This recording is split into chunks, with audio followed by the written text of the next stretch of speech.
So I assume you clicked on this video for the somewhat controversial title, and I'm going to stick to my guns. Aim trainers will not make you a better player. You can grind Kovaaks or Aim Lab for hours and hours on end, and you won't come out of it that much of a better player. At this point, you're probably thinking, Neb's clearly lost it. Of course aim trainers work, that's why the pros use them, that's why they're so popular amongst people. But all I'm saying is just hear me out and let's chat about it. Hello internet, my name is Mr. Nebulous, let's get into it.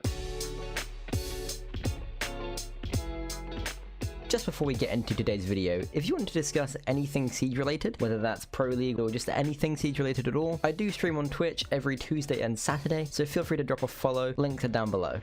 Okay, so to clarify the title before you all dislike and click off this video, obviously aim trainers are useful. They can help you improve your mechanical skill, whether you're playing Siege, Valorant, CSGO, whatever, and if you're more comfortable with your mouse and your sensitivity, then naturally you'll perform better, you'll have sharper reactions and you'll have more precise aim. But regardless of what game you're playing, there's so much more to being a good fragger than just being able to accurately pinpoint stationary targets on your screen. But there seems to be this trend on YouTube at the moment of, I used an aim trainer for 30 days, did I become a god at X game? And I've seen these videos for pretty much every game out there, from Counter-Strike to Siege to Destiny, and my main issue with these types of videos is that they all come from creators or players who are already really good at their game, so that when they use these aim trainers, it seems like they're actually way more helpful than they actually might be. That brings us to the main subject of today's video, why just using aim trainers won't make you the next Bolo or the next Shaiko or whoever. See, the thing is with aim trainers is that they're kind of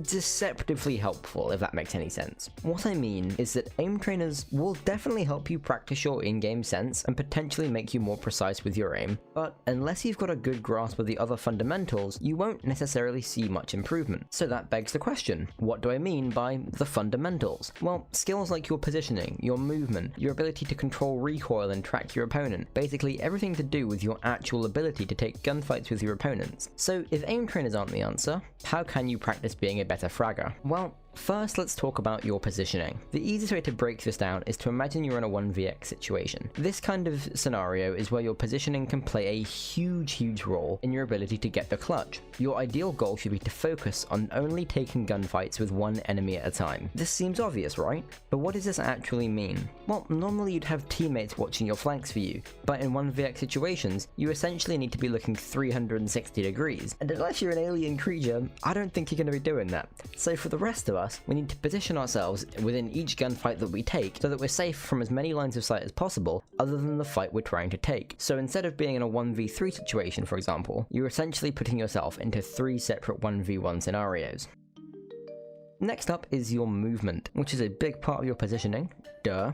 The difference being essentially your timings for moving from position to position around the map. For example, you probably shouldn't try and flank within the first 30 seconds of the enemy entering the building, because they'll probably still be actively waiting for a flank. But equally, sitting halfway across the map in a rat corner just to rotate back to site 10 seconds before the round ends is just as pointless. The key is to find the balance of knowing when is the smart time to give up your position if you're being pressured, and when to take back map control and flank your enemies. But more than just your movement throughout the map, having good movement involves being able to peek angles effectively. If you're able to shoulder peek for information on your opponent, you can then set up your crosshairs to swing wide and pre-fire your target, rather than just swinging through the doorways like you're in a chandelier. If you watch any kind of high-level play, this is something you notice a lot of players doing. They never just swing an angle without knowing what's on the other side of that angle first. This is because pre-aiming and pre-firing in Siege especially is such a big thing.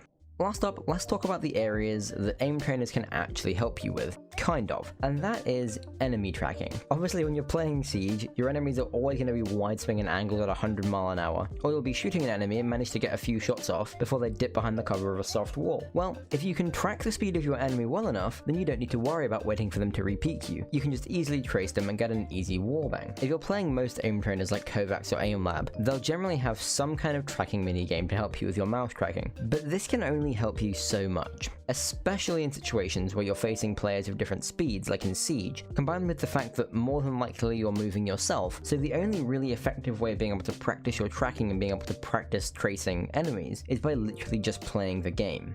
But that goes for the rest of these skills as well. The best way to improve as a player is to just play the game, but make sure that while you're playing, you're focusing on actually practicing these different skills, learning from your mistakes and not just getting salty and raging at your team because they suck, which we all know every teammate sucks, right? So to wrap everything up, let's rephrase the title of this video. Can aim trainers help you improve? Yes. But you shouldn't just grind them out and expect to become loads better, as there's a huge difference between being good at quickly clicking dots on your screen and accurately being able to shoot moving people in an FPS game. So make sure when you're playing your ranked matches, you're playing to improve as much as you are playing to win. Other than that, that about wraps up today's video. I hope you've all learnt a thing or two and have enjoyed the video. Just as a reminder, I've started streaming on Twitch every Tuesday and Saturday, as I mentioned before. We've also got an awesome Discord filled with awesome people like yourselves. As well, feel free to follow me on Twitter, where I post gameplay clips and things like that, and other boring stuff that I get up to in my real life. Obviously, links for all of these are in the description down below.